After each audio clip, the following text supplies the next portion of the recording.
Hi friends, అందరికీ ఈద్ ముబారక్ చెప్పడం చాలా ఆలస్యమైంది, ఏమనుకోకండి. నేనైతే ఇంటికి వెళ్ళలేదని మా అమ్మ అయితే మా చెల్లెలు మా అన్న చేత అయితే స్పెషల్ ఇచ్చి పంపించింది.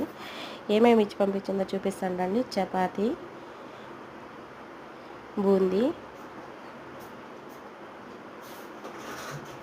చికెన్ చికెన్ ఓపెన్ చేస్తే ఓపెన్ అవ్వట్లేదు, అది చికెన్ అంట. చికెన్,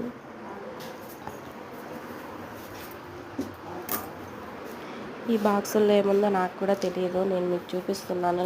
ఓపెన్ చేయలేదు ఇంతవరకు, ఫస్ట్ టైం ఓపెన్ చేస్తున్నాను. చూడండి, బిర్యానీ చికెన్ బిర్యానీ మా అమ్మ చేసింది. అమ్మలు ఉండడం చాలా అదృష్టం. అమ్మలు కూతుర్లు బాధలు చాలా బాగా అర్థం చేసుకుంటారు. మా అమ్మ అంటే నాకు చాలా ఇష్టం. ఐ లవ్ యూ మా. థ్యాంక్ యూ సో మచ్ మా. సేమియాలు, ఇది సేమియా మా అమ్మ చేసిన సేమియా నాకు చాలా ఇష్టం. లవ్ యూ మా. Eid Mubarak. Thank you so much. ఇంకా దోసకాయలు కూడా ఇచ్చి పంపించింది. ఓకే అండి, బాయ్. ఖచ్చితంగా లైక్ చేయండి, షేర్ చేయండి, సబ్ చేయండి.